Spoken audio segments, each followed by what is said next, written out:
Hello friends, this is Shilpa. Welcome to my channel home science hub. Last class में हमने पढ़ा था cell क्या होती है, discovery of cell and number of cell. आज की क्लास में हम पढ़ेंगे शेप ऑफ सेल। सेल की शेप क्या होती है, सेल का आकार क्या होता है। Generally cells are round, spherical and और इलोंगेटेड। आमतौर पर जो सेल का आकार होता है वो राउंड होता है, सर्कुलर होता है और इलोंगेटेड होता है, लंबी आकार की होती हैं। हिंदी में देख लेते हैं।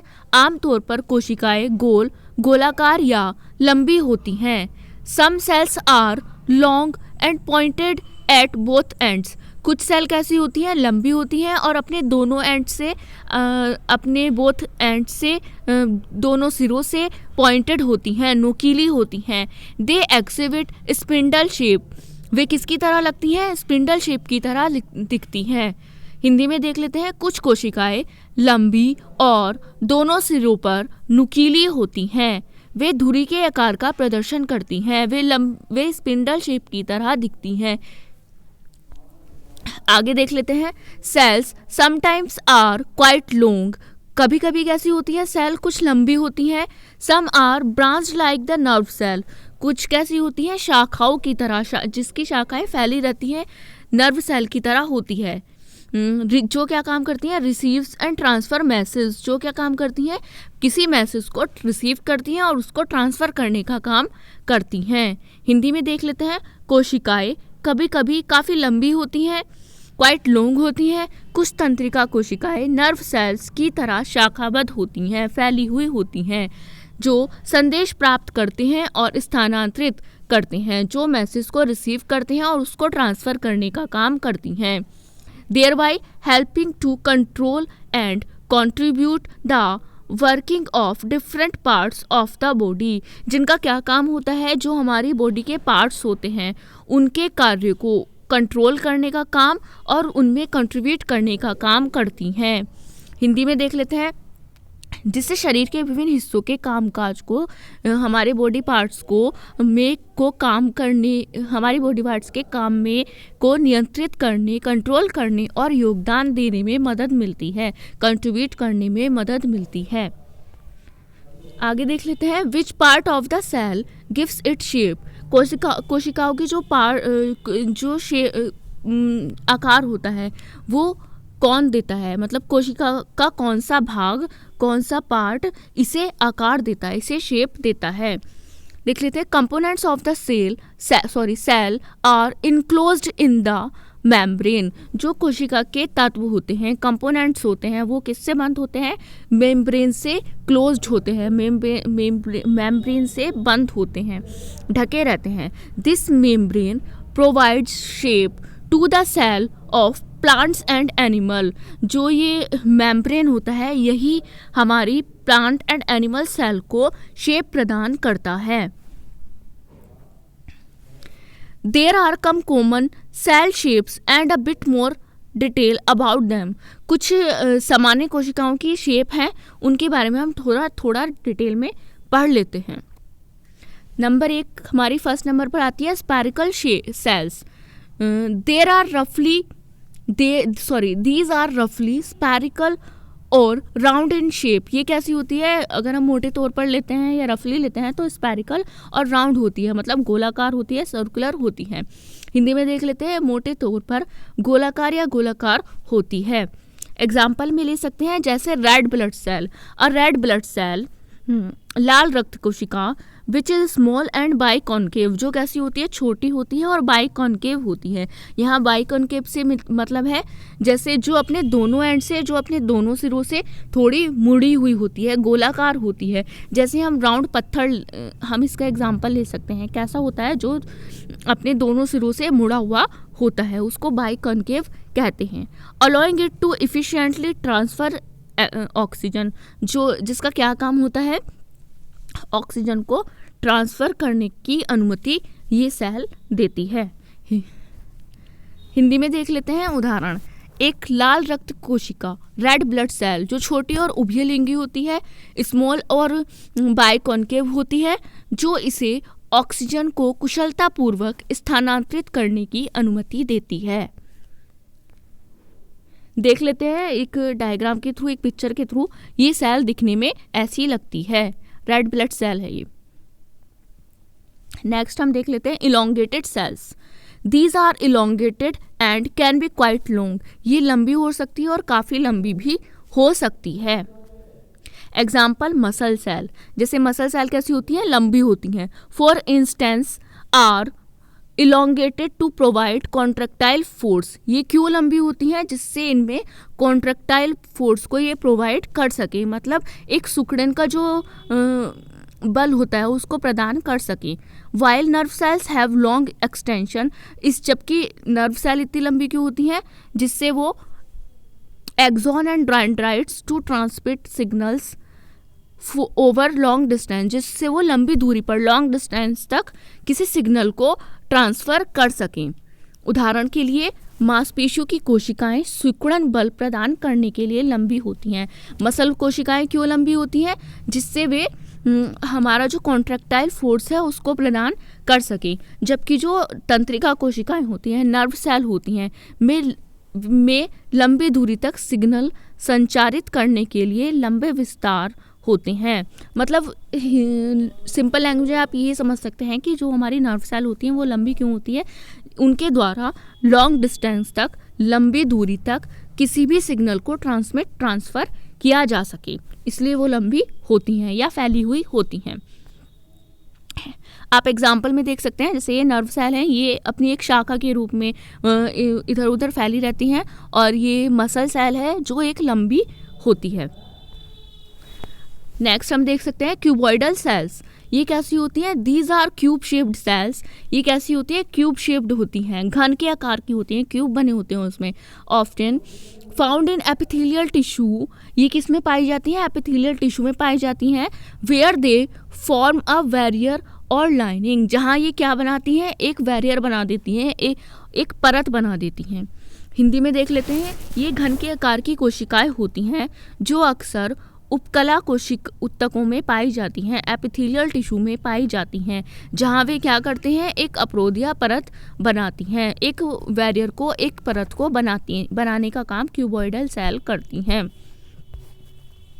एग्जाम्पल देख लेते हैं, some kidney tubule cells are cuboidal. जो किडनी सेल होती हैं वो क्या होती हैं, कुछ किडनी सेल क्यूबॉइडल होती हैं, घन के आकार की होती हैं विच एड्स इन देयर अब्जॉर्प्टिव फंक्शन, जिनका क्या कारण होता है, वो उनके अब्जॉर्प्टिव अवशोषण के कार्य में सहायता प्रदान करती हैं, हेल्प करती हैं। हिंदी में देख सकते हैं, कुछ किडनी नलिका किडनी सेल कोशिकाएं घनाकार होती हैं, क्यूबॉइडल होती हैं, जो उनके अवशोषण कार्य में सहायता प्रदान करती हैं, उनके अब्जॉर्प्टिव फंक्शन भी हेल्प करती हैं। इसको भी हम एक पिक्चर के थ्रू देख सकते हैं। ये दिखने में ऐसी लगती है, जैसे इसमें बने हुए हैं ना, क्यूबॉइड से बने हुए हैं, क्यूब से बने हुए हैं, घन बने हुए हैं। नेक्स्ट हम देख सकते हैं कॉलमनर सेल। कॉलमनर सेल कैसी होती है, these are tall and rectangular in shape. ये कैसी होती है, लंबी होती है और रेक्टेंगुलर होती हैं शेप में, आयताकार होती हैं शेप में। Like the cells lining in digestive tract, जैसे डाइजेस्टिव ट्रैक में एक लाइन बनी होती है, परत बनी होती है। Their elongated shape allows for greater surface area for absorption and secretion. इसकी जो एलोंगेटेड शेप होती है, जो लंबी शेप होती है, वो क्यों होती है, किस कार्य के लिए अलाउ करती है, जो हमारा अब्जॉर्प्शन एंड सिक्रीशन का जो कार्य होता है उसके लिए एक ग्रेटर सरफेस एरिया अलाउ करती है। हिंदी में देख लेते हैं, ये पाचन तंत्र को परत देने वाली कोशिकाओं की तरह लंबी और आयताकार आकार की होती है। कैसी होती है, टॉल एंड रेक्टेंगुलर होती है, जैसे कि इसमें होती है, जो हमारी डाइजेस्टिव सिस्टम को एक परत देने वाली कोशिका होती है उसकी तरह लगती है। उनका लंबा आकार, इनका इलोंगेटेड शेप, ये लंबी क्यों होती है, अब्जॉर्प्शन और सिक्रीशन, मतलब अब्जॉर्प्शन एंड सिक्रीशन, अवशोषण और स्त्राव के लिए अधिक सतह, एक ग्रेटर सरफेस एरिया की अनुमति देती है। पिक्चर में देख सकते हैं, ये देखने में ऐसी लगती है, घन के आकार की और लंबी होती है। नेक्स्ट देख लेते हैं flat cells can also be flat and thin. ये सेल कैसी हो सकती हैं, फ्लैट भी हो सकती है और थिन भी हो सकती हैं, मतलब चपटी भी हो सकती हैं और पतली भी हो सकती हैं। Like the squamous epithelial cells, किसकी तरह, स्क्वैमिश एपिथेलियल सेल की तरह, that line the alveoli in the lungs, जो क्या करते हैं हमारे जो लंग्स के एल्वोलोई में क्या बनाती हैं, लाइनिंग बनाती हैं, फेफड़े लंग्स में एल्वोलोई की लाइनिंग बनाती है, जिससे क्या होता है, फैसिलिटेटिंग इफिशिएंट गैस एक्सचेंज, जो गैस एक्सचेंज में गैस के विनिमय में सुविधा प्रदान करती है। हिंदी में देख लेते हैं, कोशिकाएं चपटी और पतली, फ्लैट और थिन भी हो सकती हैं।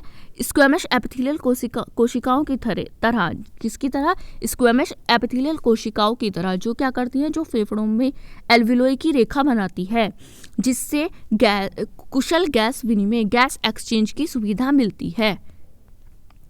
देख सकते हैं पिक्चर के थ्रू, ये दिखने में ऐसी लगती है। नेक्स्ट देख लेते हैं, stellate cells. Some cells have a star like shape, कुछ सेल कैसी होती है, स्टार लाइक शेप होती है, तारे के आकार की शेप होती है उनकी। Such as the stellate cells in the nervous system, कुछ कैसी होती है, तंत्रिकाओं जैसी, जैसे वो फैली रहती हैं, शाखाबद्ध होती है, उनकी तरह, नर्वस सिस्टम की तरह दिखती हैं। Which help in signal transmission, जो किसमें हेल्प करती है, सिग्नल को ट्रांसफर करने में हेल्प करती है। हिंदी में देख लेते हैं, कुछ कोशिकाओं का आकार तारे जैसा होता है, जैसे तंत्रिका तंत्र में तारकीय स्टेलेट सेल्स, तारकीय कोशिकाएं, जो सिग्नल ट्रांसमिशन में मदद करती हैं। इसको भी हम एक पिक्चर के थ्रू देख सकते हैं, ये देखने में ऐसी लगती है, फैली हुई होती है, तारे के आकार की लगती है, तारे जैसी दिखने में लगती है। नेक्स्ट देख लेते हैं, फिब्रस सेल्स। ये क्या होती है, fibroblast found in connective tissue. Fibroblast किस में पाए जाते हैं, कनेक्टिव टिश्यू में पाए जाते हैं, जो किस आकार के होते हैं, स्पिंडल शेप्ड होते हैं। Are spindle shapes and play a role in producing collagen and extra cellular matrix. इनका क्या काम होता है, ये कोलेजन और एक्स्ट्रा सेल्यूलर मैट्रिक्स को प्रोड्यूस करने का काम करते हैं। हिंदी में देख लेते हैं, संयोजी ऊतक में पाए जाने वाले फाइब्रोब्लास्ट स्पिंडल आकार के होते हैं और कोलेजन और अतिरिक्त सेल्यूलर मैट्रिक्स, कोलेजन और एक्स्ट्रा सेल्यूलर मैट्रिक्स के प्रोड्यूशन में, उत्पादन में भूमिका निभाते हैं।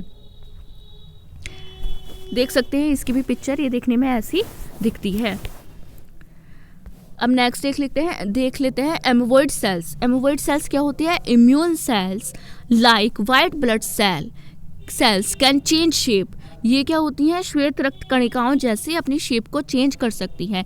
एग्जिबिटिंग द एमोवॉइड फॉर्म, और एमोवॉइड फॉर्म बनाती है, उसको प्रदर्शित करती है। Allowing them to move through tissue and engulf pathogens. इसका क्या कार्य होता है, टिश्यू के थ्रू इनगल्फ पैथोजन का काम करते हैं, मतलब टिश्यू के माध्यम से ये आगे बढ़ती हैं और टिश्यू के माध्यम से आगे बढ़ती हैं, और जो हमारे इनगल्फ मतलब निगलना, और पैथोजन का मतलब होता है जो हमारे अंदर बॉडी के अंदर वायरस या फिर बैक्टीरिया होते हैं जो हमारी बॉडी के लिए हार्मफुल होते हैं, उनके निगलने की अनुमति इन सेल के द्वारा ही मिलती है।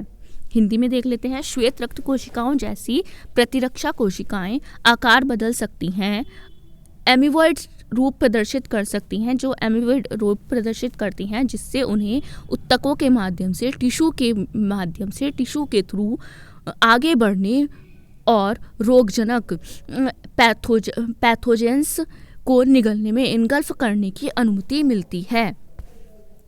इसको भी हम पिक्चर के थ्रू देख लेते हैं, ये दिखने में ऐसी लगती है, जो कभी भी अपनी शेप बदल सकती है, जैसे वाइट ब्लड सेल में। नेक्स्ट देख लेते हैं, irregular cells. Some cells have irregular shape. कुछ सेल्स की क्या होती है, इर्रेगुलर शेप होती है, which are often related to their specific function, जो किससे संबंधित है, जो अपने कुछ स्पेसिफिक फंक्शन से संबंधित होती है, जैसे ओस्टियोक्लास्ट। एग्जाम्पल में हम ले सकते हैं ओस्टियोक्लास्ट, ये किस लिए रेस्पॉन्सिबल है, responsible for bone resorption, bones के रिसॉर्प्शन में have irregular shapes to aid in breaking down bone tissue, जो रेस्पॉन्सिबल किस चीज़ के लिए है, बोन के हड्डियों के रीसॉर्प्शन में हड्डियों के तोड़ने में सहायता के लिए अनियमित आकार होते हैं जिसमें इर्रेगुलर शेप्स को प्रोवाइड करता है। हिंदी में देख लेते हैं कुछ कोशिकाएं अनियमित आकार की होती हैं जो अक्सर उनके विशिष्ट कार्य से संबंधित होती हैं। जो किस लिए रिलेटेड होती हैं, उसके स्पेसिफिक फंक्शन के रिलेटेड होती हैं। जैसे एग्जांपल में हम देख सकते हैं ओस्टियोक्लास्ट। ओस्टियोक्लास्ट का क्या वो होता है, क्या किस लिए रेस्पॉन्सिबल होता है, हड्डी पूर्ण शोषण के लिए जिम्मेदार ओस्टियोक्लास्ट। ओस्टियोक्लास्ट किसके लिए जिम्मेदार होता है, हड्डियों के पूर्ण शोषण के लिए। अब रीसॉर्प्शन के लिए, रीसॉर्प्शन में ओस्टियोक्लास्ट में हड्डी के ऊतकों को तोड़ने की सहायता करने के लिए हड्डी के जो टिश्यू होते हैं उनको तोड़ने में अनियमित आकार होते हैं, तोड़ने के लिए किस इर्रेगुलर शेप होती है। इसको भी हम एक पिक्चर के थ्रू देख सकते हैं, दिखने में ऐसी लगती है। नेक्स्ट आता है वो हमारे टाइप्स। अब हम पढ़ेंगे कि सेल के क्या टाइप्स होते हैं। टाइप्स ऑफ सेल, ये कितने टाइप्स की होती है, 2 टाइप्स की होती है, prokaryotic cell and eukaryotic cell. Prokaryotic and eukaryotic. Eukaryotic cell कितने टाइप की होती है, ये भी 2 टाइप्स की होती है, plant cell and animal cell. तो सबसे पहले हम पढ़ेंगे प्रोकैरियोटिक सेल क्या होती है, कैसी होती है। These cells are semi developed. ये कैसी होती है, सेमी डेवलप्ड होती है। हिंदी में देख लेते हैं, ये कोशिकाएं अर्धविकसित होती हैं। In this the nucleus is also under developed. इसके अंदर क्या होता है, न्यूक्लियस केंद्रक जो होता है वो भी अंडर डेवलप्ड होता है। हिंदी में देख लेते हैं, इसमें केंद्रक भी अविकसित होता है। नेक्स्ट देख लेते हैं, there is no cell division in it. इसमें क्या होता है, कोई सेल डिवीजन नहीं होता है, इसमें कोशिका विभाजन नहीं पाया जाता है। कैसी होती हैं प्रोकैरियोटिक सेल, सेमी डेवलप्ड होती हैं। इसमें न्यूक्लियस भी अंडर डेवलप्ड होता है, सेल डिवीजन नहीं होता है। अब इन this the respiratory system is located in the membrane. इसमें जो रेस्पिरेटरी सिस्टम होता है वो कहाँ लोकेटेड होता है, मेम्ब्रेन में लोकेटेड होता है। इसमें श्वसन तंत्र झिल्ली में होता है। एग्जाम्पल बैक्टीरिया और माइकोप्लाज्मा। एग्जाम्पल क्या है, बैक्टीरिया और माइकोप्लाज्मा। इसको भी हम एक पिक्चर के थ्रू देख लेते हैं, ये दिखने में ऐसी लगती है। नेक्स्ट अब यूकैरियोटिक सेल आते हैं। In this the cells are fully developed. ये कैसी होती है, इसमें सेल फुल्ली डेवलप्ड होती हैं, इसमें कोशिकाएं पूर्ण विकसित होती हैं। In this the nucleus is fully developed. इसमें क्या होता है, न्यूक्लियस जो होता है वो फुल्ली डेवलप्ड होता है, उसमें अंडर डेवलप्ड था। इसमें केंद्रक पूर्ण विकसित होता है। Cell division takes place in this. इसमें सेल डिवीजन भी होता है। तो इसमें क्या डिफरेंसेस है, उसमें क्या था, सेल सेमी डेवलप्ड थी, इसमें फुल्ली डेवलप्ड है। प्रोकैरियोटिक में क्या था, न्यूक्लियस क्या था, अंडर डेवलप्ड था, और यूकैरियोटिक में फुल्ली डेवलप्ड होता है। प्रोकैरियोटिक में सेल डिवीजन नहीं होता था एंड यूकैरियोटिक में सेल डिवीजन होता है। नेक्स्ट देख लेते हैं, the respiratory system occurs in mitochondria. इसमें रेस्पिरेटरी सिस्टम किसमें था, माइटोकॉन्ड्रिया में, और उसमें जो हमारा रेस्पिरेटरी सिस्टम कहाँ लोकेट था, मेम्ब्रेन में, और यूकैरियोटिक में माइटोकॉन्ड्रिया में। इसमें एग्जांपल प्लांट्स एंड एनिमल्स।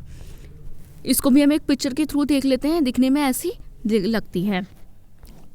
अब इसके टाइप्स देख लेते हैं। यूकैरियोटिक कितने टाइप्स की होती है, यूकैरियोटिक 2 टाइप्स की होती है, plant cell and animal cell. तो पहले हम देख लेते हैं प्लांट सेल क्या होती है।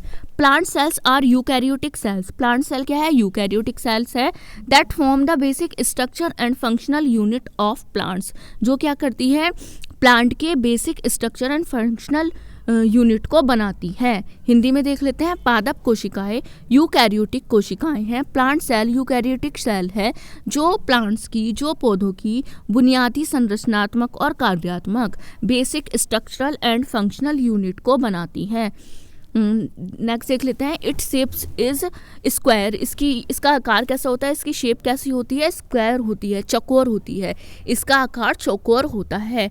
Both cells membrane and cell wall are founded. इसमें सेल मेम्ब्रेन और सेल वॉल दोनों पाई जाती है। हिंदी में देख लेते हैं, इसमें कोशिका झिल्ली और कोशिका भित्ति दोनों पाई जाती है।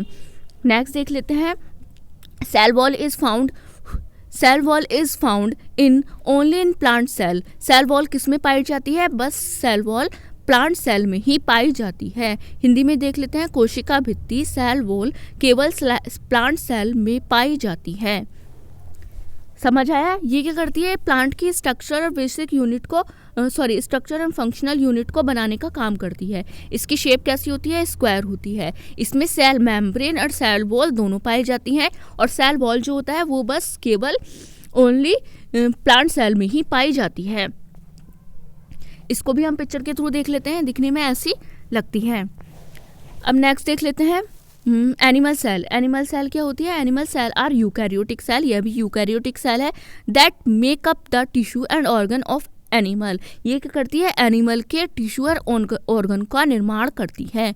हिंदी में देख लेते हैं, पशु कोशिकाएं। एनिमल सेल यूकैरियोटिक कोशिकाएं हैं जो जानवरों के ऊतकों, टिश्यू और अंगों, ऑर्गन का निर्माण करती हैं। ये क्या करती है? टिश्यू और ऑर्गन का निर्माण करती है एनिमल के। इट इज राउंड, इसका क्या आकार होता है? ये गोल होती है, यह गोल होता है। Its outer covering is called cell membrane, इसकी जो आउटर कवरिंग होती है, बाहरी आवरण होता है, उसको क्या कहते हैं? सेल मेम्ब्रेन कहते हैं। इसमें कोशिका भित्ति सेल वॉल नहीं पाई जाती है। इसको भी हम एक पिक्चर के थ्रू देख सकते हैं। तो ऐसे ही मेरी क्लास में बने रहिए। अगर आपको मेरी वीडियोस अच्छी लगती हैं, आपको लगता है मेरी वीडियोस आपके लिए इन्फॉर्मेटिव है, मेरी वीडियो आपके लिए थोड़ी सी भी काम आ रही है, तो प्लीज़ मेरी वीडियो को लाइक एंड शेयर कीजिए, और प्लीज़ कमेंट सेक्शन में बताइए आपको मेरी क्लास कैसी लगती है। And please don't forget to subscribe my channel, मेरे चैनल को सब्सक्राइब करना ना भूलें। एंड प्लीज़ बेल आइकन को ज़रूर प्रेस कीजिए, जिससे आपको मेरी वीडियोज़ की नोटिफिकेशन मिल सके। Thank you, thanks for watching.